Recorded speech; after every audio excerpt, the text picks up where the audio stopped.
沈小姐也真够惨的，在这个圈子里身败名裂，最后还得靠顾少来接盘。你懂什么？当初陆总为了娶苏眠那个小网红，特意找人做局毁了沈小姐，甚至还把那几个混混送去了东南亚，死无对证。顾少也不爱沈小姐啊，他娶她纯粹是怕沈小姐动用沈家的势力去报复苏眠，这才要把人娶回去放在眼皮子底下看着。我和沈之意婚约作废啊！动用所有力量封杀苏眠，让他在京城彻底消失。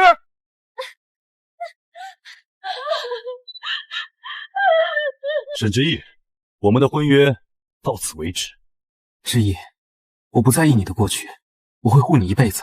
原来他们两人都爱上了那个苏眠。好，既然这样，我申请加入前往北非阿尔国的医疗援助队，签生死状，若有意外，尸骨不归。沈医生，阿尔国那边现在正处于武装政变和瘟疫爆发的双重危机中，环境极其恶劣，一般的医生根本扛不住。况且那里的武装头目手段残忍，这一去很可能就真的回不来了。我愿意代替原本名额里的那位怀孕同事前去，绝不反悔，只愿能救死扶伤，尽一名医生的职责。我记得今天是你和顾家少爷领证的日子，怎么突然改变主意了？明天一早专机就会起飞，若你能平安归来，组织会为你申请最高荣誉勋章，你父亲的医院也会得到国际专项资金支持。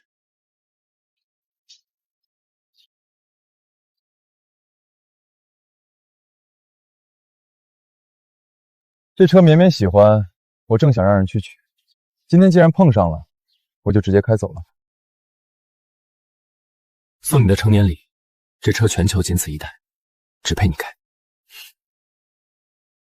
今天是你的好日子，你跑来这里做什么？上车，我送你回民政局。误了时间，你就不怕顾池反悔不要你了？我不嫁了。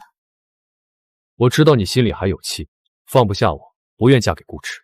我也知道你来这儿是想引起我的注意，可你既然在红灯区发生了那种事，我就绝不可能再要你。放心，那几个动你的人我已经处理干净，算是给了你交代。如今顾池愿意接纳你，是你这辈子最大的运气，别不知好歹。什么运气？不过是另一场算计。那个苏眠在会所里迎来送访，又哪里比我干净？滚！沈之意，我们已经是过去式了，你别像个疯婆子一样纠缠不清。我和顾池是兄弟，他是个负责任的人，你别作天作地错过了这次机会。你撕哪儿去了？顾家那边都在等你去签字，电话也不接，你要急死我吗？我申请了去北非阿尔国援助，明天就走。不行，你疯了吗？那是去送死，我不准你去。我听到了陆彦舟秘书的对话，毁我清白，送走混混，都是陆彦舟为了苏眠做的局，而顾池娶我也是为了苏眠。我这就去找陆彦舟和顾池算账。爸，您就成全我吧。如果我真的嫁给顾池，往后余生每一天都是凌迟。我去北非不仅是为了逃避，也是为了给沈家挣一份国际声誉。更何况离开这里，对我来说才是一种解脱。沈家还有偌大的家业和旁支叔老虎视眈眈，若能换取国际名声，罢了罢了。明明不爱我，明明是为了保护另一个女人，为什么还能演得这么深情款款？真是讽刺。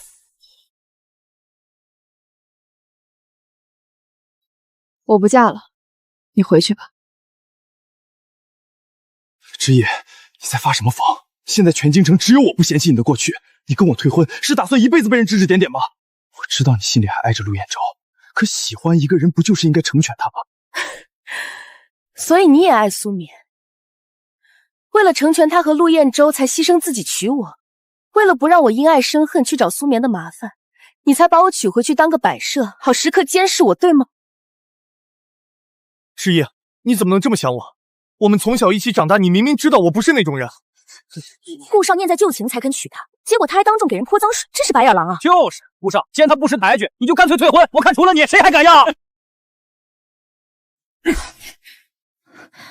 爸，不能说，陆家和顾家联手，我们斗不过。陆彦舟刚拿下那几个大项目，风头正盛，就算是他找人害我，就算他为了苏眠毁我清白，只要他想洗，黑的也能说成白的。现在没人会信我们，只会觉得我们在博同情，给两大家族泼脏水。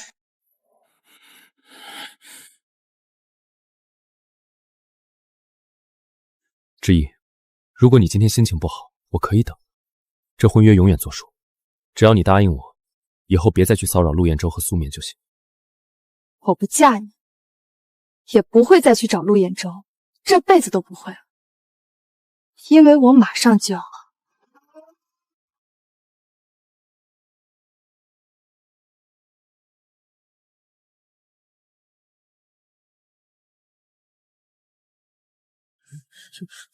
沈姐姐，为什么你今天还要穿着这身衣服去找彦舟？为什么你都要嫁人了，还要死死抓着他不放？刚才还信誓旦旦说不会纠缠陆少，结果转头人家正牌女友就找上门了，脸皮真厚。亏得顾少还花大价钱给沈之意拍了一条粉钻项链，把真心喂了狗，这种女人就该被封杀。之意，我知道你看不起苏眠，觉得她出身会所不干净，配不上彦舟。可苏眠在会所只是做前台接待，从来没有出卖过身体，她还是清清白白的。反倒是你，在那晚之后，早已不是完璧之身，你比苏眠脏得多。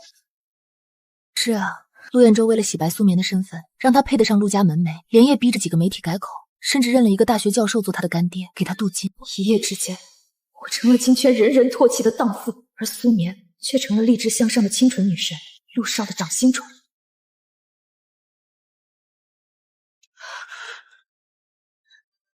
沈之意，你怎么偷东西？这是彦舟送我的订婚礼物，怎么会在你脖子上？这条项链不是你昨晚送过来给我的吗？我什么时候送过你项链？你自己手脚不干净，为什么要拉我下手？真是个小偷，太不要脸了！手脚这么不干净，赶紧报警抓他吧！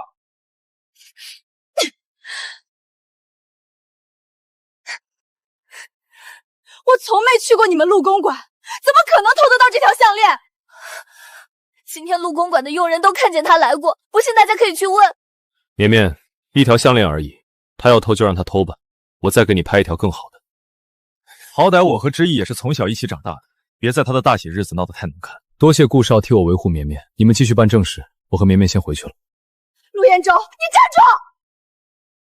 你明明知道我今天根本没去过你家，你为什么不帮我解释？我只是想让你彻底死心，无论你装得多么可怜，我都不会再多看你一眼。你再纠缠不休，只会让我觉得恶心。沈之意是我的小公主，谁也不能欺负她。而如今，为了逼我离开，竟纵容他心爱的女人当众陷害我。他不知道，我就算想纠缠，也没机会了。明天过后，京城再无沈之意。对不起，之意，那条项链确实不是我买的，是苏眠随手扔给我的。我看这成色不错，想着你也没什么首饰戴，就拿来给你撑场面了。刚才不说，现在说有什么用？刚才那么多人看着，我要是说实话，苏眠岂不就成了那个算计你的坏人？他现在是陆彦舟的心头肉，好不容易才在圈子里站稳脚跟，你是要毁了他吗？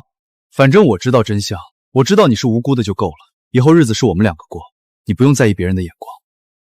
他错了，我已经不在意任何人的眼光了，我只是对他们两个感到彻骨的寒心。苏眠陷害我是事实，可他却为了包庇那个女人，亲手给我扣上姓崔的帽子，甚至还反过来怪我不懂事。我不敢想，曾经那个会在暴雨夜背着我走几公里的少女，为什么变成了这样？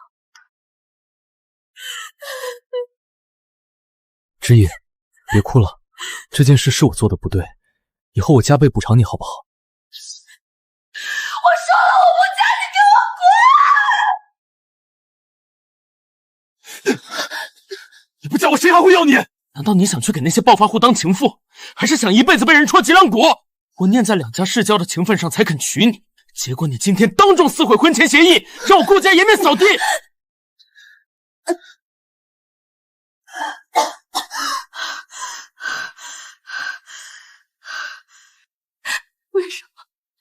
为什么你们都变成这样了？出去！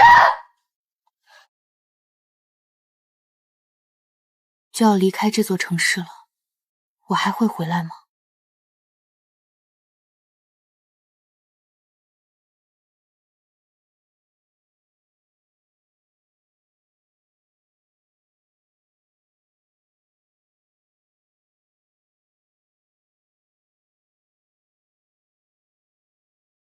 很美，很适合你。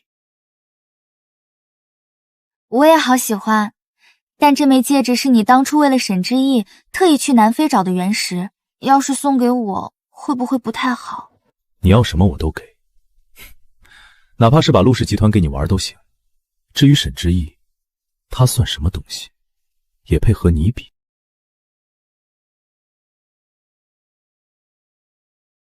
我不想等到明天了。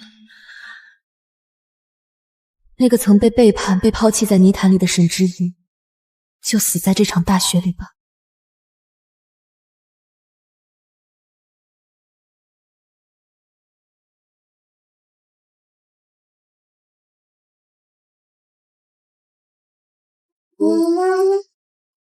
停下！停下！告诉陆彦舟，我沈之意现在就要去北非了。这辆车陪了我5年，就让他送我最后一程吧。陆彦舟，顾迟，我们10几年的纠葛，从今天起一刀两断。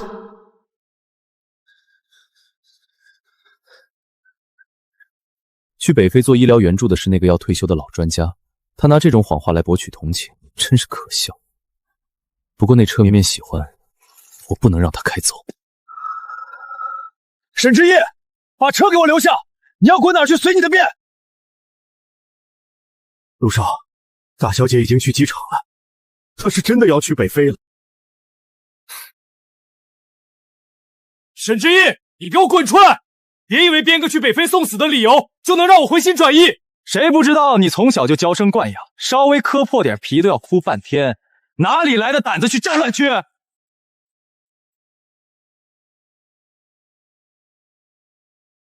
陆彦舟，你走吧。之意确实走了，他昨天去办的就是离境手续，以后他再也不会碍你的眼了。沈伯父帮着女儿一起演戏，有意思吗？您这么疼女儿，怎么可能舍得让她去那种地方？就算她在红灯区失了身，您也未必舍得让她去送死吧？哼，我怎么舍不得？我女儿被你们这群畜生逼成这样，去北非也许真的是解脱。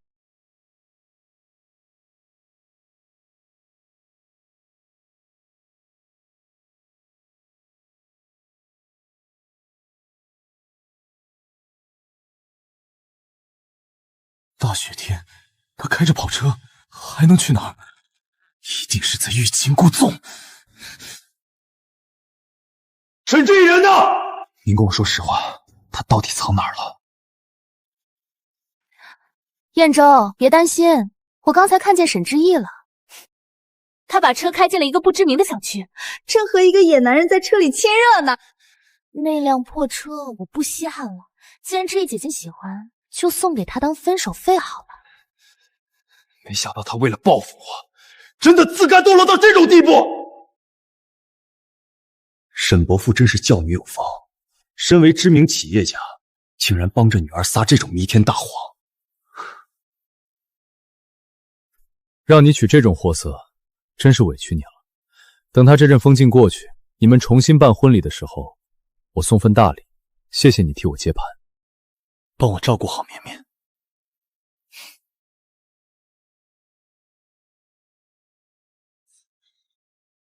刚才陆家的保镖说沈之意去北非了，这到底是真是假？我知道刚才苏眠在撒谎，可我不能拆穿，毕竟苏眠肚子里已经有了我的孩子，无论苏眠说什么做什么，我都会无条件纵容。顾少爷请回吧，想找之意就去北非找，京城已经没有沈之意这个人了。管家，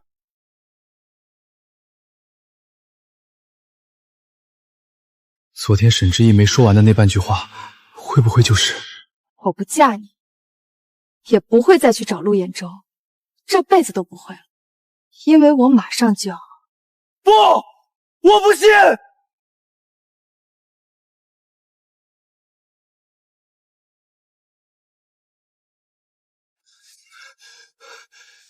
他只是个普通的外科医生，那种地方……顾先生，这是沈医生自己的决定。沈医生说他在京城已经没有任何留恋了，这是沈医生的机票信息和签署的生死状复印件。原来他没骗人，他真的走了。明明他走了，我就不用担心他会伤害苏眠了，也不用夹在中间左右为难了。可为什么？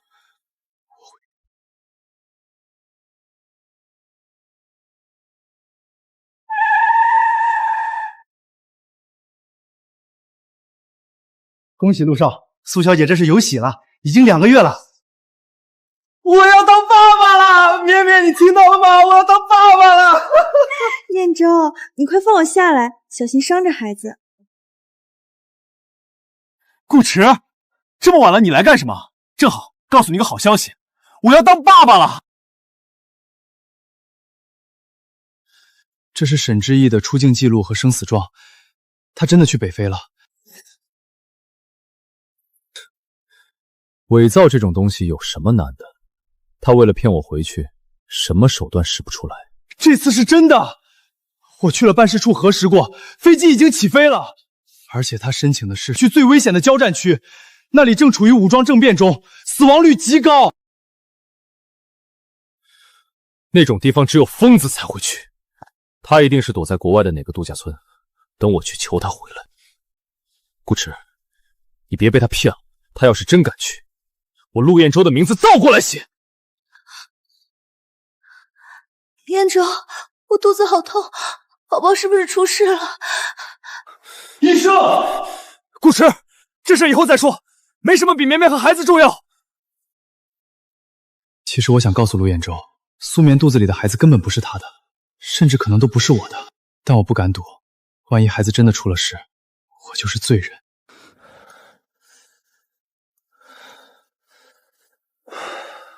顾迟，你刚才想说什么？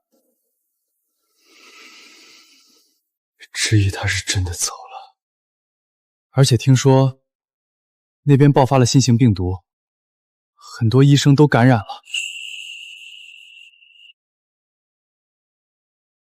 哈哈哈哈哈！顾迟，你怎么也跟着沈之意一起疯？我们不是兄弟吗？沈之意要是真有这个胆子，当年就不会因为怕黑还要哭着给我打电话。燕州哥哥，我怕黑，你能不能来陪陪我？燕州，我没骗你，你知道的，我从不拿这种事开玩笑。你快去联系那边的人找找吧，不然真的来不及了。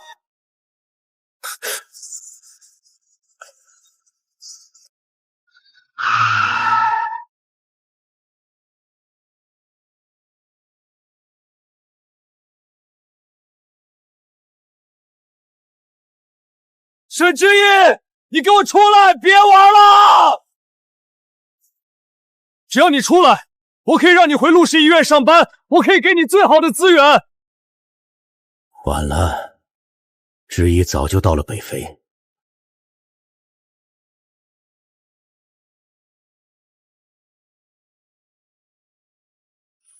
恭喜，沈之意不能死，他绝对不能死。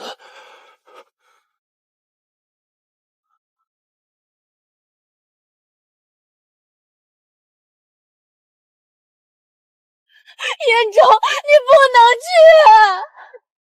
绵绵，你让开，我必须要去确认一下。燕州，如果你真的要去，我和你一起。但是苏眠这边，她怀着孕，受不得刺激。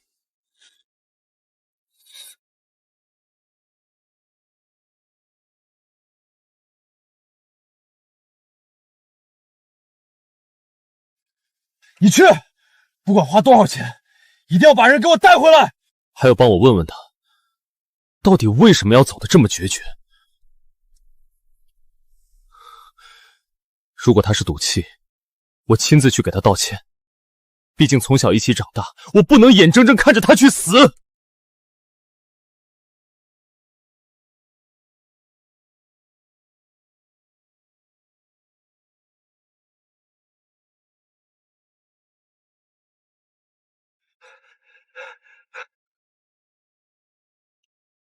找谁？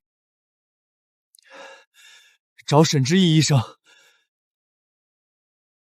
原来是找那个来自东方的女医生啊！她在哪里？在那边，不知道还能不能活着出来。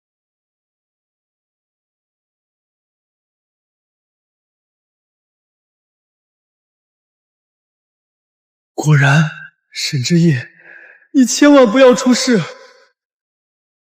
沈之意！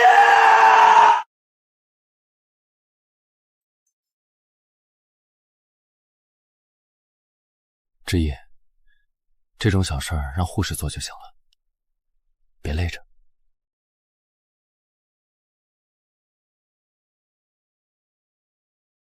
卡尔，在手术台上，我是医生，你是病人。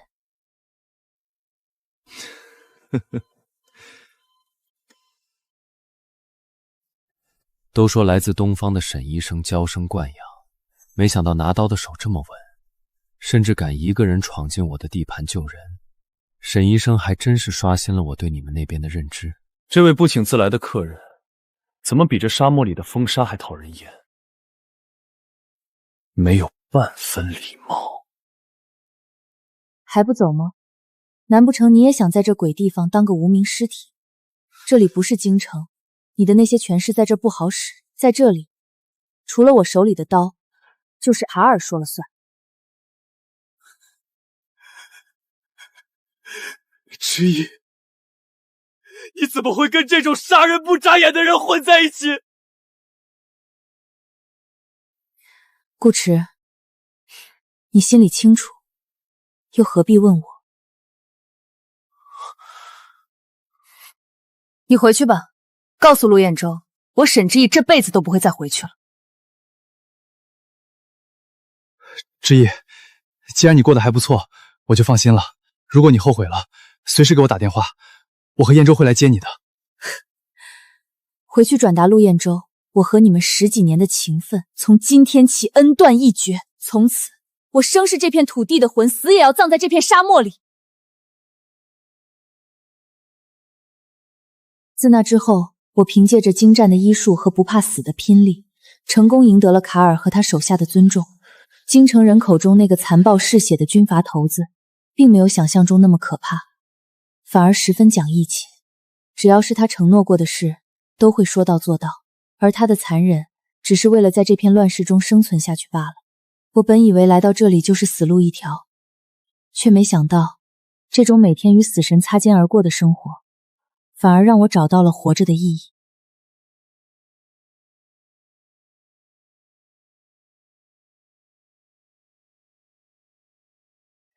哟，这不是沈之意了？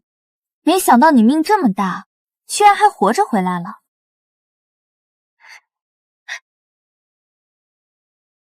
怎么，看见我就想跑？我赢了，你难道不服气？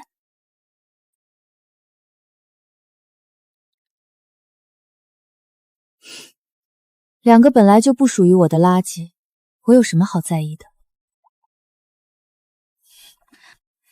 装什么清高？那你猜我这肚子里的孩子到底是谁的？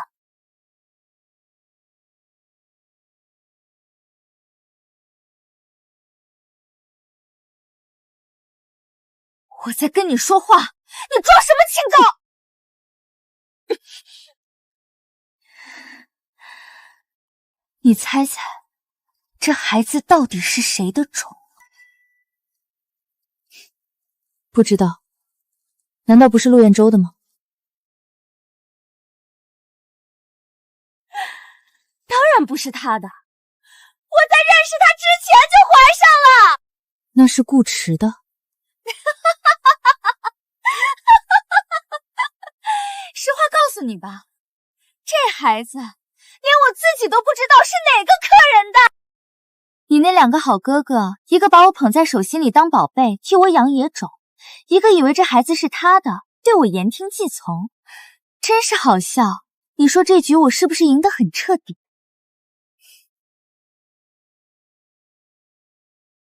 你们都听见了吧？哼，你吓唬谁呢？难不成我后面还站着？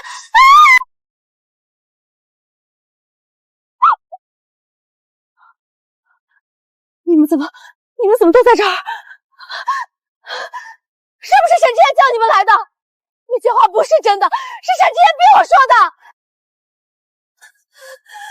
彦舟，孩子就是你的，我肚子好痛，快救我们的孩子！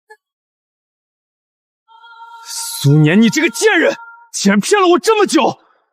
可是当初带你去医院做产检的时候，医生明明说是我的孩子，那些鉴定报告难道都是假的？做个假报告有多难？买通医生有多容易？这种手段你难道不懂？当初陆彦舟为了娶苏眠这个小网红，特意找人做局毁了我，这种下作手段他最清楚，如今却被同样的手段反噬，真是可笑。你执意打的，这2巴掌是让你清醒清醒，到底谁才是真的傻子？别打了，别打了，我什么都认，求求你们先救救我和孩子。医生说过，这胎要是保不住，我会死的。我知道你们都爱我，不会舍得让我死的，对不对？只要孩子生下来，我可以做亲子鉴定，求求你们。你和这个野种都该死！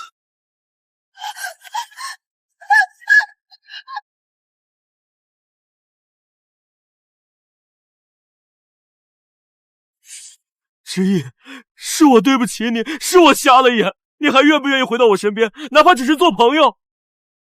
我不愿意。执意，就算你不原谅燕州，能不能原谅我？我从来没有想过要害你，我帮你离开那个军阀，我们重新开始好不好？原谅你？不可能！你别忘了，你纵容苏眠陷害过我多少次，让我在全京城成了笑话，甚至在我被退婚那天，你也是帮凶。再说了，我已经爱上卡尔了，我已经决定和他共度余生了。不可能！你怎么会爱上那种野蛮人？他杀人如麻，哪里比得上我1/1000？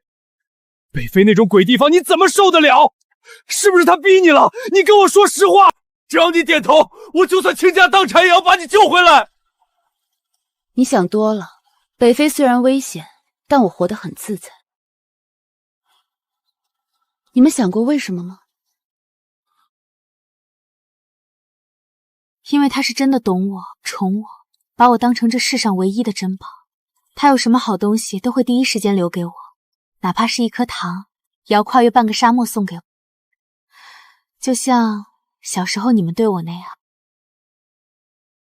只要你愿意，我们可以回到过去，我们可以做得比以前更好。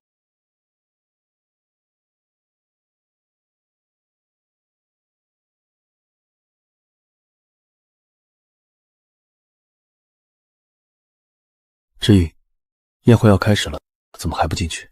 这种无聊的人有什么好聊的？马上就来，我们再也回不去了，永远都回不去了。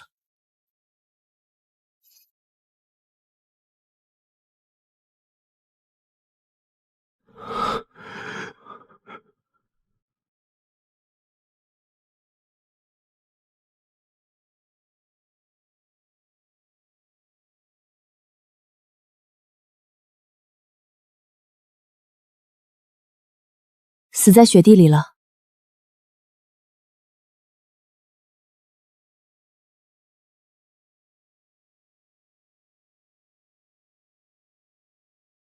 志毅，对不起，若有来世，我一定拿命来珍惜你。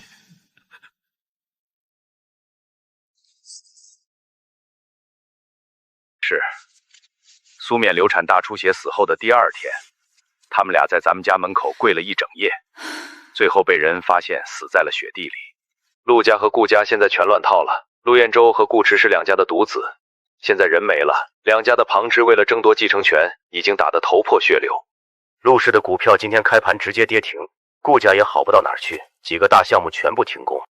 那些用自杀来祈求原谅的戏码，不过是他们自我感动的最后狂欢。我不需要陆彦舟迟来的深情，也不需要顾迟廉价的悔恨。他们为了一个满嘴谎言的女人耗尽了精力，根本没心思打理家族产业。如今这下场，是他们咎由自取。只是陆彦州的母亲和顾池的父母昨天跑到咱们家门口闹事，非说是因为你狠心绝情，才逼死了他们的儿子。他们甚至扬言要花钱雇国际雇佣兵去北非找你偿命。让他们来。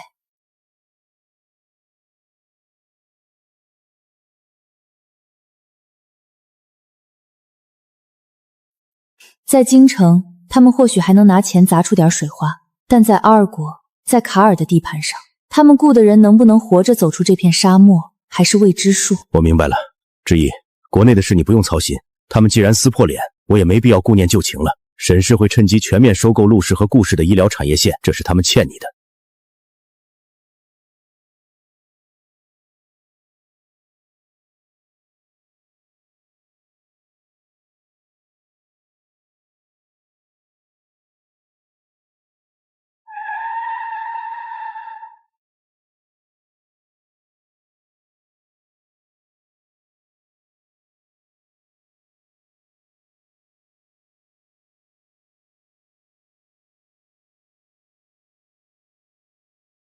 听说京城那边来电话了，那2个废物的死讯没有影响你的胃口吧？2个死人而已，不值得我浪费情绪。倒是你，今天怎么回来的这么早？东线那边的武装冲突平息了？没有。萨利姆放话出来说，他的军队里爆发了严重的霍乱，要求我把你和你的医疗队交出去，否则就平了我们的营地。霍乱？如果真的是霍乱，一旦蔓延开来，整个儿国南部都会变成死城。那是他的事，不是你的事。知意，你是我的女人，也是这片营地的首席医生，但你不是普度众生的神，我绝不会把你交给那个疯子。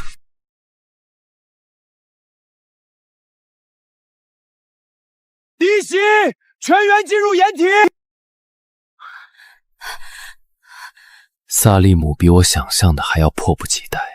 命令第1小队守住正门，第2小队从侧翼包抄，绝对不能让叛军靠近医疗区半步。医疗区还有30多个重伤员，我不能躲在这里。我是医生，我的战场在手术台上。我知道沈之意的脾气，也知道在生死关头，沈之意绝不会抛弃他的病人。好，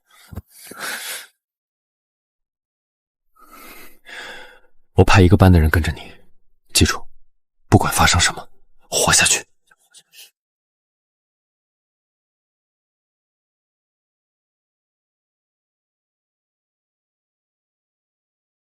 沈医生，3号床病人大出血，血压正在急剧下降，准备输血，上止血钳。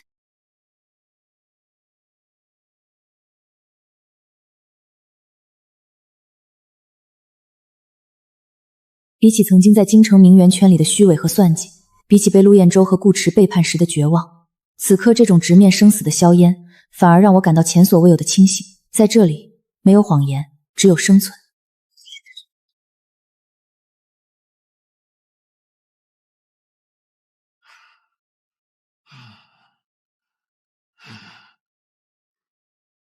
都不许打！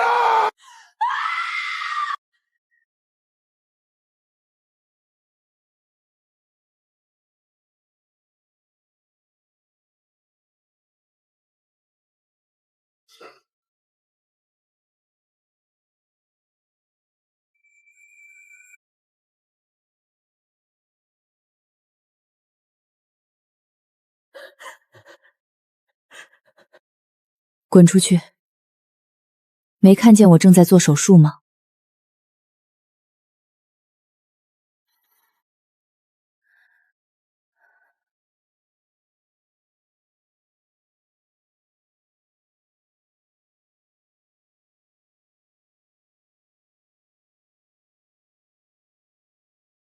清理现场，把尸体拖出去。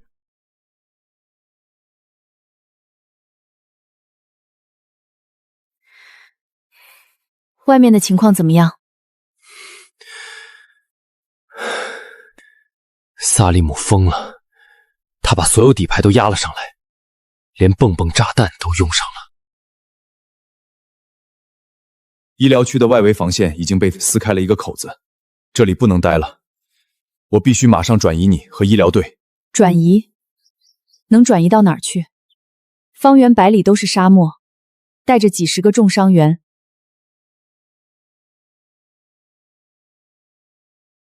去北面的山谷，那里的地形易守难攻。之意，我不能拿你的命冒险。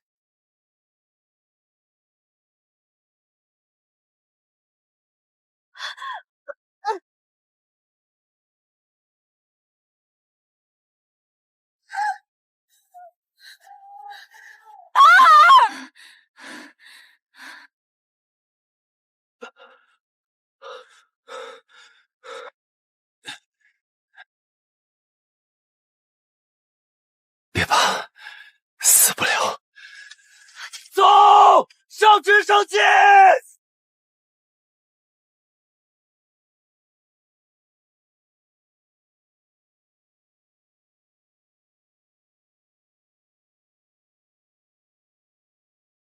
看着下方化为火海的营地，我的心脏像被一只无形的手紧紧攥住。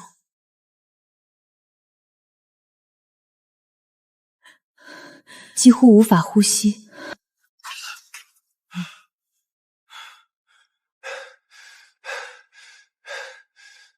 沈医生，如果我今天交在这儿了，你会不会为我哭一次？闭嘴！你不是号称沙漠之鹰吗？要是连一块破弹片都扛不住，你就趁早从天上跳下去，别在这儿丢人现眼！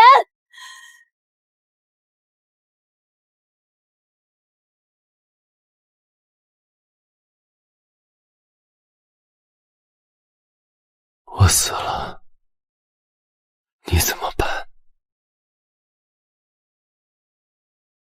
我不能死，我还没把你娶进门。你敢死，我就把你送给萨利姆！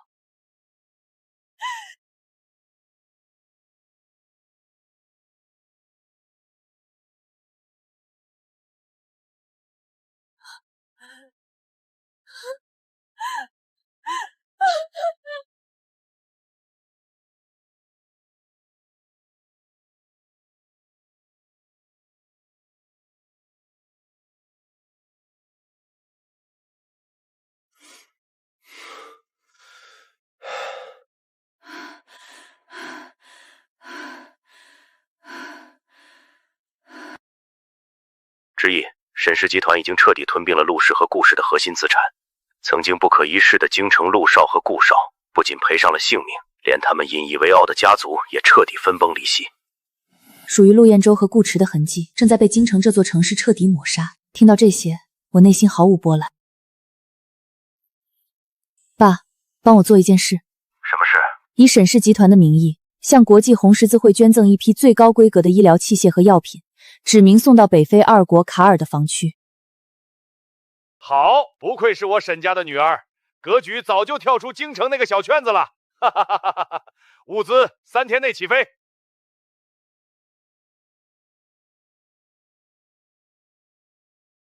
要把沈家的家底都搬来陪我在这吃沙子。我的命是你救的，沈家的钱花在这儿不亏。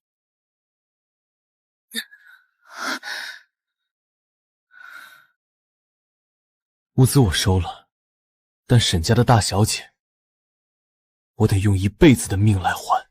半个月后，卡尔的伤势基本痊愈，他亲自率领精锐部队，在沈家援助的先进装备和国际情报的支持下，对萨利姆的叛军发动了雷霆般的反击。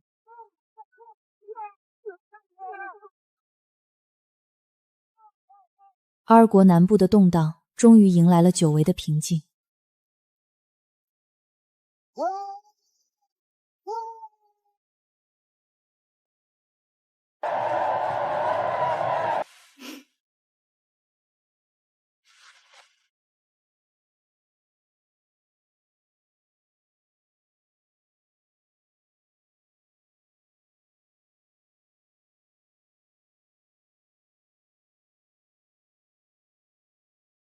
沈之一，从今天起，这片沙漠，这座城市，还有我卡尔的命，全都是你的！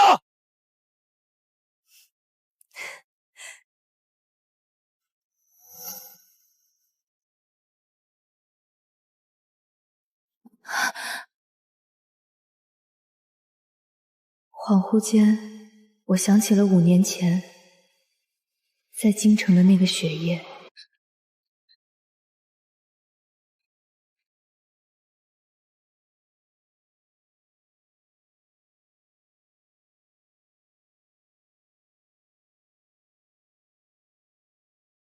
那个曾被背叛、被诬陷、被抛弃在泥潭里的沈之意，早已经死在了那场大雪里。而现在站在这里的是儿国首席外科医生，是这片沙漠的女主人。我不需要陆彦舟迟来的深情，也不需要顾迟廉价的悔恨。那些迟来的深情比草都贱，那些用自杀来祈求原谅的戏码，不过是他们自我感动的最后狂欢。往事已矣，黄沙掩埋了所有的懦弱与不堪。我的未来只属于这片热烈的土地和我身边这个将我视作神明的男人。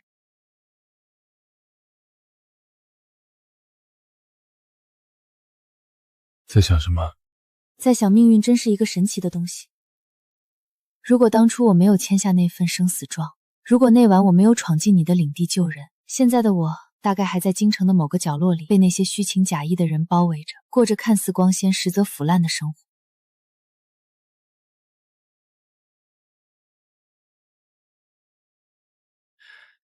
那我还得感谢陆彦舟和顾迟那2个蠢货。你这张嘴什么时候能学会积点德？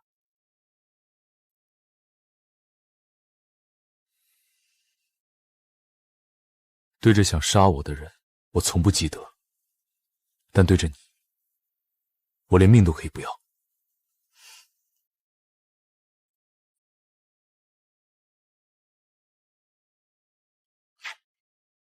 首领，沈医生，那个出事了！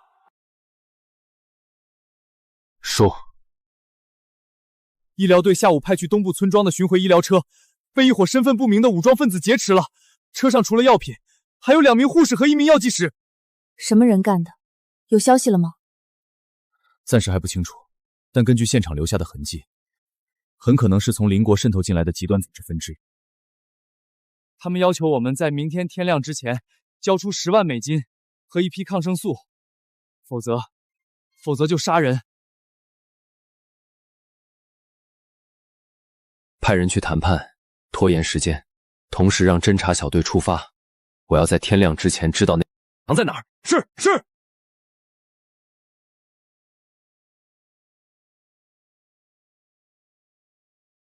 我也去。不行。那3个人是我的同事，是我亲手培训出来的医护人员。他们去东部村庄是我安排的。如果我不去，我这辈子都不会原谅自己。沈之一，你知不知道，你每次这样不要命，我都恨不得把你锁起来。你锁不住我的，但你可以在战场上护着我。首领，侦察小队传回消息，武装分子藏在东部废弃的采石场里，大约15人，装备精良，但防守松弛，显然没想到我们会这么快找到他们。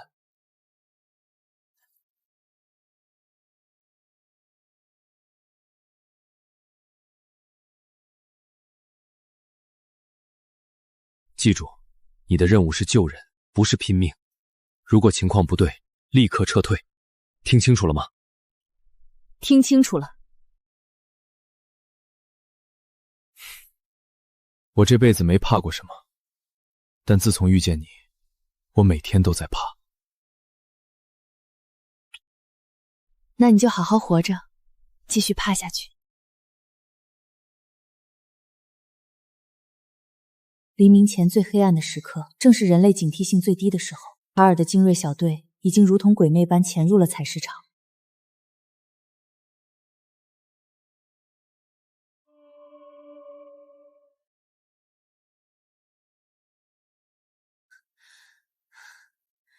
心跳如擂鼓。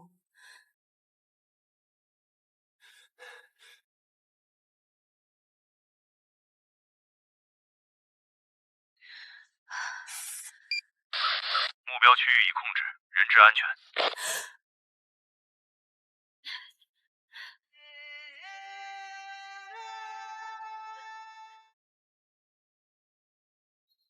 身上没有明显外伤，直到确认所有人都只是轻微脱水，我才终于长长的松了口气。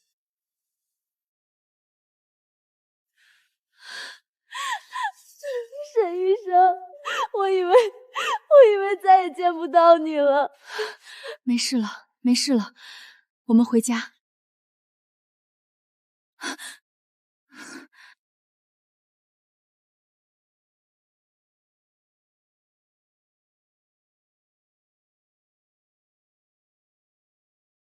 走吧，回家。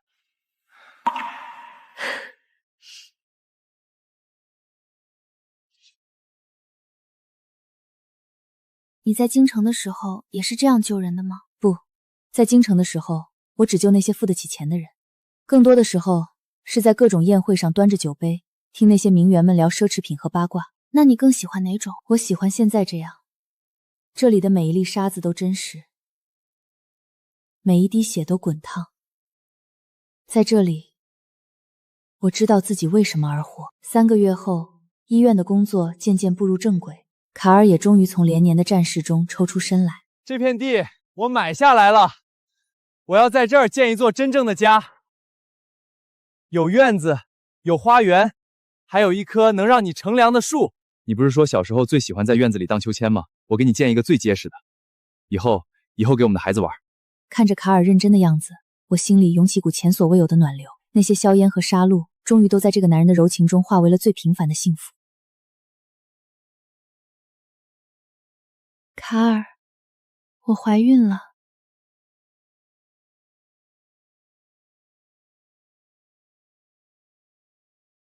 这个在枪林弹雨中面不改色的男人，这个让整个阿尔国南部闻风丧胆的军阀首领，此刻却像一尊雕像般僵在原地，眼睛里翻涌着我从未见过的光芒。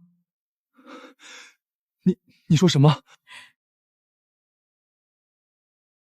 我说，你要当爸爸了。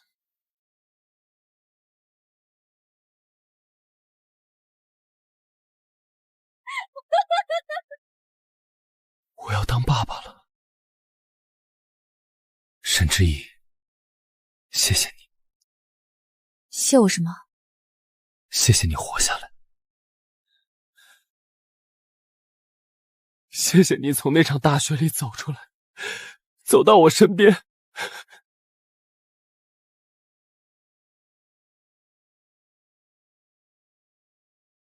但这一次，沙漠的风带来的不再是硝烟和死亡，而是绿洲的草木清香和一个全新的黎明。